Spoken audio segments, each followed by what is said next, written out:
Shalom, selamat malam Bapak Ibu jemaat sekalian. Mari kita akan memasuki persekutuan doa pada malam hari ini. Saya ajak kita sekalian untuk mengambil waktu teduh. Mari kita berdoa. Segala puji syukur kepadamu Allah Bapa yang mengasihi kami, sehingga pada hari ini kami boleh datang kembali untuk bersama-sama dengan jemaat-Mu walaupun secara online. Kami percaya Tuhan hadir di tengah-tengah kami. Berkatilah ibadah persekutuan doa kami pada malam hari ini Tuhan. Dan Tuhan berbicara pada kami melalui firman-Mu. Dan kiranya segala pujian dan syukur sembah kami boleh berkenan kepada Tuhan di tempat yang maha tinggi. Hanya di dalam nama-Mu Tuhan Yesus Kristus kami berdoa dan mengucap syukur. Haleluya. Amin. Marilah kita bersyukur melalui pujian kita, karena Dia telah memberikan yang terbaik bagi kita. Tuhan telah membuktikan cintanya kepada kita dengan hidupnya. Oleh sebab itu kita bersyukur kepada Tuhan.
Kesulitan, pergumulan, penderitaan yang kita hadapi, biarlah kita boleh bawa kepada Tuhan.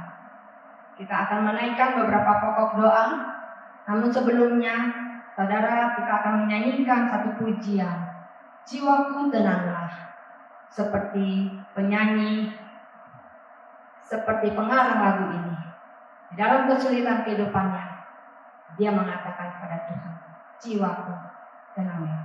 Mari kita naikkan pujian ini.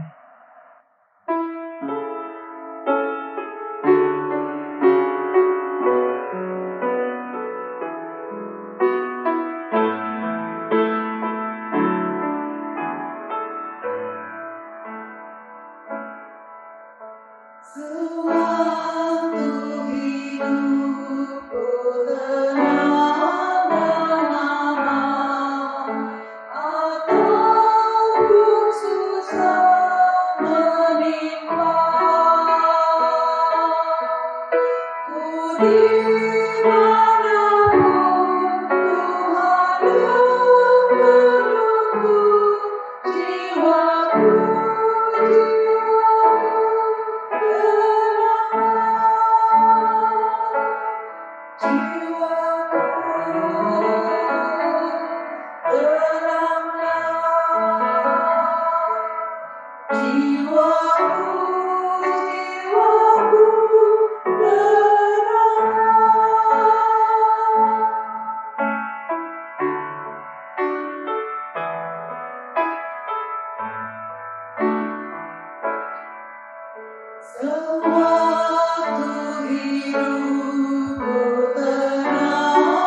Kini tiba waktunya kita menaikkan pokok-pokok doa kita yang telah tertera di layar kaca saudara sekalian. Mari kita berdoa.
Tibalah waktunya kita akan mendengarkan firman Tuhan.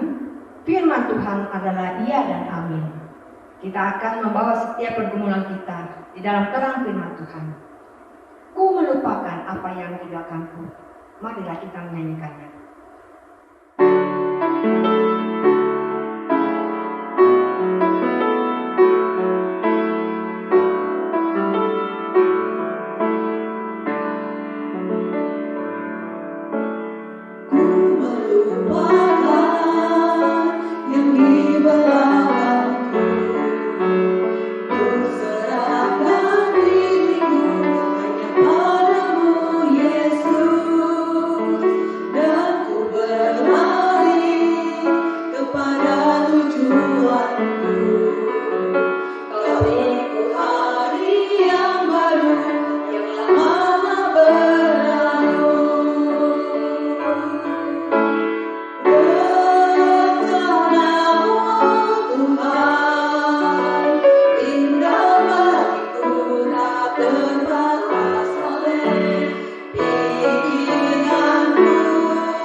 Mari kita berdoa, saudara sekalian. Terima kasih Bapa untuk kesempatan hari ini. Berkatilah persekutuan doa kami. Dan sekarang kami akan belajar firman-Mu. Buka pikiran kami untuk diberkati oleh Tuhan. Di dalam Yesus Tuhan kami berdoa. Amin. Saudara sekalian, sangat mudah bagi kita untuk menemukan masyarakat yang tidak tertib dengan peraturan yang dibuat oleh pemerintah. Di jalanan kita bisa bertemu dengan banyak pengendara sepeda motor yang berlawanan arah. Banyak mobil yang tidak berhenti ketika lampu pengatur lalu lintas telah menunjukkan warna merah. Bukan hanya rakyat kecil, tapi orang-orang yang berada di kelas yang menengah ke atas pun kadang-kadang kita menemukan melakukan hal yang tidak patut. Ada mobil yang masuk ke jalur yang tidak seharusnya. Ada yang melewati bahu jalan, ada juga yang membunyikan sirine ataupun menyalakan lampu rotator yang bukan haknya. Pungutan liar pun marak terjadi di mana-mana. Selama masa pandemi ini, terkadang kita merasa miris karena begitu banyak masyarakat yang apatis dengan petunjuk-petunjuk SOP yang dibuat oleh pemerintah. Banyak yang tidak bersedia mengenakan masker, dan sebagian orang tidak peduli dengan anjuran untuk menjaga jarak. Dan yang lebih mengerikan adalah ada lebih dari 10 kasus di mana masyarakat memaksakan diri untuk mengambil mayat keluarga mereka yang adalah pasien COVID-19 dengan cara memaksakan diri. Di Madura ada mobil jenazah yang dicegat dan mereka ambil paksa jenazah karena mereka tidak bersedia jenazah dikuburkan dengan protokol COVID-19. Di Malang ada kasus di mana warga mencium jenazah penderita COVID-19. Dan yang terjadi di Batam lebih mencengangkan lagi, saudara sekalian. Tanggal 19 Agustus yang lalu, seorang berinisial YHG berumur 47 tahun dibawa ke rumah sakit Sekupang Batam dan dinyatakan meninggal ketika sedang menuju ke rumah sakit. Karena almarhum mempunyai riwayat demam, maka diadakanlah tes usap. Tapi rupanya pihak keluarga tidak bersedia menunggu hasil swab keluar, karena itu jenazah YHG yang adalah seorang pendeta di sebuah gereja dipaksa bawa pulang. Ada 24 orang dari anak kecil hingga manula yang menjemput paksa pada hari itu. Yang mencengangkan dan yang membuat heboh adalah konon menurut beberapa media online ada seorang wanita yang sengaja mengambil air liur dari jenazah dan kemudian mengusap-usapkan ke wajahnya sendiri. Dan perbuatan itu dilakukan sambil mengejek seorang dokter di rumah sakit tersebut. Sehari setelah peristiwa itu, hasil pemeriksaan atas almarhum keluar dan dinyatakan positif COVID-19. 23 orang dari 24 orang yang menjemput paksa, kemudian diadakan pemeriksaan. Dan hasilnya mencengangkan. Sebanyak 12 orang dinyatakan positif COVID-19. Dan menurut informasi, HL, wanita parubaya yang membalurkan air liur ke wajahnya, dikatakan melarikan diri, tetapi kemudian berhasil ditemukan. Dan yang bersangkutan pun dibawa untuk diperiksa. Tapi rupanya dia tidak tertular. Namun demikian, wanita ini terpaksa dibawa ke kantor polisi untuk diproses secara hukum. Bisa dimengerti mengapa wanita ini dibawa paksa untuk diproses hukum. Karena perbuatannya diduga telah meresahkan masyarakat dan melanggar hukum yang berlaku. Nah, terlepas dari kasus-kasus yang saya sebutkan tadi, bagaimana seharusnya orang Kristen menyikapi aturan yang dibuat oleh pemerintah, para penguasa? Lebih luas lagi, bagaimana seharusnya orang Kristen memandang pemerintahan yang ada? Orang Kristen seharusnya menjadi warga negara yang baik, yang dinyatakan dalam bentuk taat kepada pemerintah yang sah. Roma pasal 13 ayat 1 berkata, tiap-tiap orang harus takluk kepada pemerintah yang di atasnya. Mengapa orang Kristen mesti tunduk kepada pemerintah? Paulus memberikan alasannya. Sebab tidak ada pemerintah yang tidak berasal dari Allah. Dan pemerintah-pemerintah yang ada ditetapkan oleh Allah. Ini paralel dengan perkataan Tuhan Yesus di hadapan Pilatus.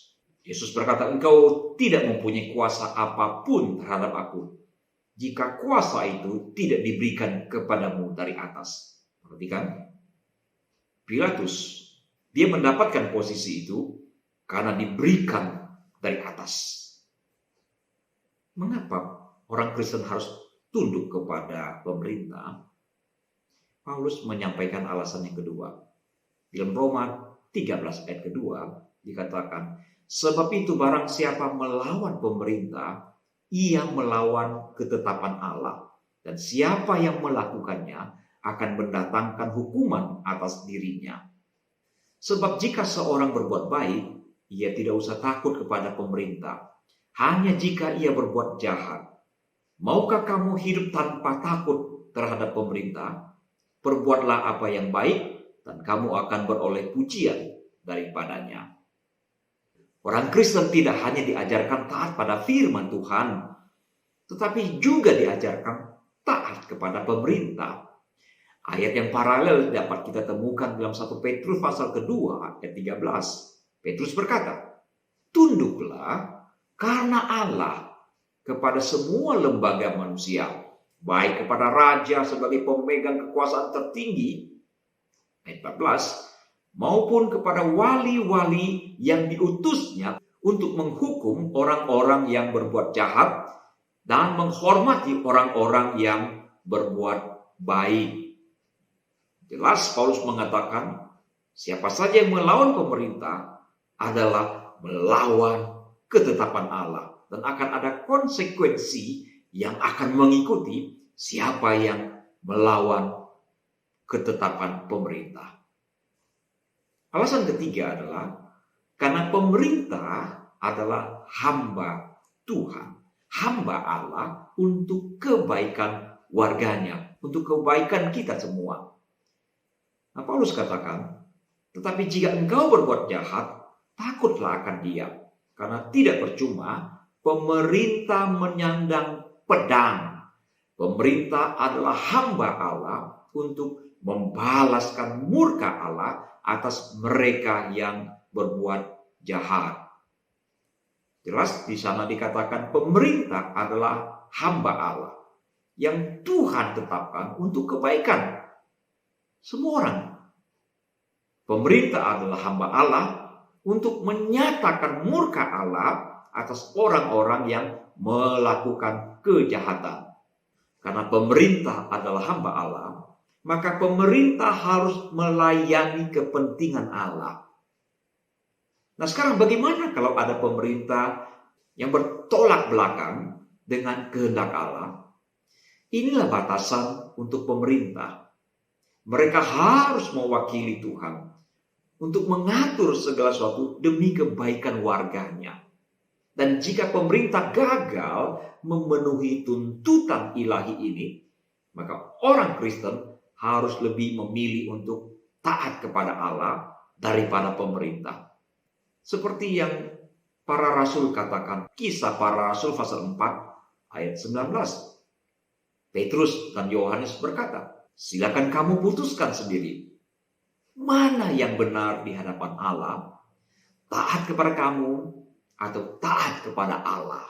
Nah, di dalam konteks seperti ini, banyak orang Kristen yang berjuang melawan ketidakadilan. Ini sah dan ini dibenarkan. Sejauh orang Kristen tidak melakukan tindakan-tindakan di luar batas yang wajar, tidak melakukan tindakan makar, tidak melakukan tindakan kriminal. Contoh kasus misalnya Martin Luther King. Dia berjuang habis-habisan untuk membuat warga negara Amerika berkulit hitam mempunyai posisi yang setara dengan masyarakat kulit putih.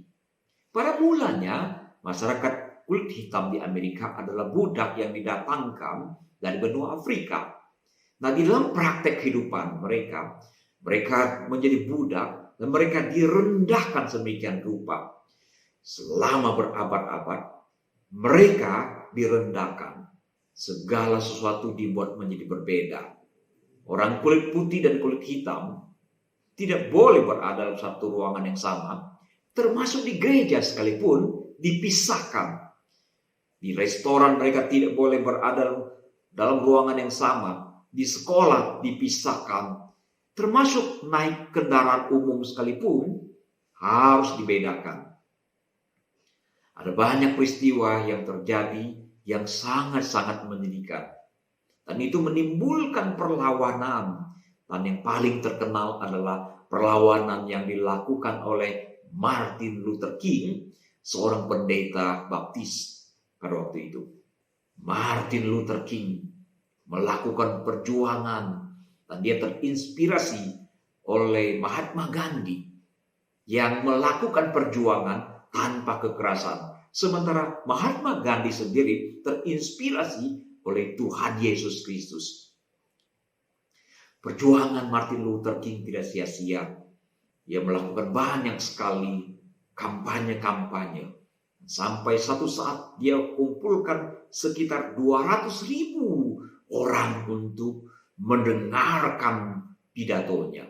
Hari itu dia berpidato dengan judul I Have a Dream. Dan mimpinya menjadi kenyataan. Martin Luther King sempat menerima hadiah Nobel perdamaian karena perjuangan yang dia lakukan. Dan akhirnya hukum diskriminasi di Amerika dihapuskan secara nasional. Walaupun akhirnya Martin Luther King harus menjadi martir karena perjuangannya, dia mati tertembak oleh seseorang yang membenci gerakannya. Hari ini di Amerika, seseorang akan memperingati hari Martin Luther King untuk mengenang jasa-jasa perjuangannya. Seseorang menaklukkan diri pada pemerintah ada dua alasan. Pertama, karena murka Allah. Saudara, ini dorongan yang sangat kuat. Sebab kalau kita tidak taat, maka akan ada murka Allah. Yang kedua adalah karena suara hati kita. Roma 13 ayat 5 berkata, sebab itu perlu kita menaklukkan diri. Bukan saja oleh karena kemurkaan Allah, tetapi juga oleh karena suara hati kita. Jadi kita harus tunduk, bukan semata-mata karena murka Allah, tetapi juga karena suara hati kita. Bukan formidin poineia, tetapi terlebih karena virtutis amore. Bukan hanya karena tuntutan hukum, melainkan terlebih karena kita mencintai kebajikan. Seringkali kita taat karena kita takut. Tapi Petrus mengajarkan motivasi yang berbeda dari yang kita lakukan. Dia katakan, tunduklah karena Allah. Tunduk karena Allah. Karena Allah yang memerintahkannya. Maka kita tunduk. Bukan semata-mata karena kita takut berurusan dengan pemerintah. Tapi semata-mata karena Allah. Demi kemuliaan Tuhan. Demi Tuhan. Karena pemerintah yang ada itu berasal dari Allah. Maka setiap orang Kristen dalam hal ini harus tunduk, taat kepadanya. Sebab apabila kita tidak tunduk dan tidak taat, maka firman Tuhan katakan, barang siapa melawan pemerintah, ia melawan ketetapan Allah. Jadi kalau kita melawan ketentuan pemerintah, itu sama artinya kita melawan ketentuan Allah. Dan siapa yang melakukannya, pasti akan ada konsekuensi logis yang akan mengikutinya. Akan ada hukuman yang akan mengikuti atas pelanggaran itu. Alasan yang ketiga tadi adalah karena pemerintah adalah hamba Allah untuk kebaikanmu, untuk kebaikan kita.